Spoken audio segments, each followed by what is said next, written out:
வணக்கங்க.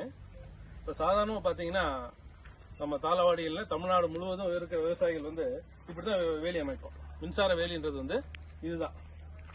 இப்போ கொஞ்சம் அட்வான்ஸாக இப்போ நம்ம என்ன பண்ணியிருக்கோம்னா தொங்கு வேலி மாதிரி அமைக்கிறோம். இப்போ அரசு ஒரு ஆணை கொண்டு வந்திருக்கு. என்ன சொல்லியிருக்கு அப்படின்னா, நீ இவ்வளோ உயரம் வைக்கணும், இவ்வளோ அகலம் வைக்கணும், இந்த இன்சுலேட்டர் தான் பயன்படுத்தணும், அந்த இன்சுலேட்டர் தான் பயன்படுத்தணும்ன்றலாம் சொல்லிட்டு இருக்கு.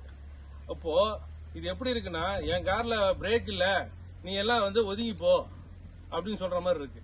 இப்போ இதே கர்நாடக வனத்துறை வந்து இந்த பக்கம் பாருங்க எப்படிப்பட்ட வேலி அமைச்சிருக்கு.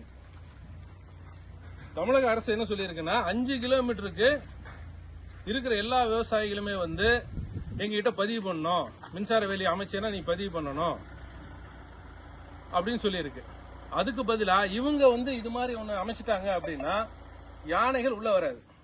யானைகள் வந்துச்சுன்னா எவ்வளவு சிறப்பா விவசாயி வேலி அமைச்சாலும் சரி, யானைகள் அதை உடைச்சிடும். யானைக்கு அந்த திறன் இருக்கு. அப்போ எங்களை வந்து விவசாயிகள் எங்களை வந்து நீ அதை செய் இதை செய்யும் சொல்றதுக்கு பதிலா வனத்துறை இதை செய்துச்சுன்னா போதும்.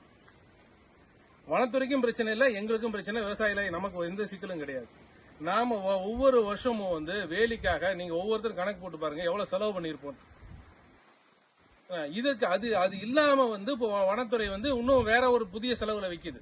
செலவுகளோட இல்லாம நிறைய விதிகளை வைக்குது. நீ இந்த இன்சுலேட்டர் தான் பயன்படுத்தணும், இத்தனை கம்பி தான் பயன்படுத்தணும் சொல்லுது.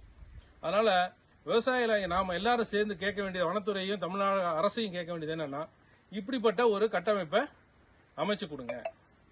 யானை வெளியே வராது. யானை வெளியே வரலைனாவே இங்க சேதாரம் கிடையாது. யானைக்கும் சேதாரம் கிடையாது, மக்களுக்கும் சேதாரம் கிடையாது. வனத்துறை வருஷத்துக்கு பல லட்சம் கோடி ரூபாய் வந்து பல கோடிகள் ரூபாய் வந்து இழப்பீடா கொடுத்துட்டு இருக்கு. அந்த இழப்பீட்டு தொகை முழுசுமே வந்து வனத்துறைக்கு லாபம். இது ஆரம்பத்தில் செலவு அதிகமா இருந்தாலும் இது அருமையான ஸ்ட்ரக்சர். ஆகவே விவசாயிகளை நாம அனைவருமே தமிழ்நாடு அரசை கேட்க வேண்டியது, இப்படி ஒரு நல்ல அமைப்பை அமைச்சு கொடுத்து தமிழக விவசாயிகளாகிய எங்களை பாதுகாத்து எங்களுடைய வளத்தை பாதுகாருங்க அப்படின்ட்டு கேட்டுக்கிறோம். நன்றி, வணக்கம்.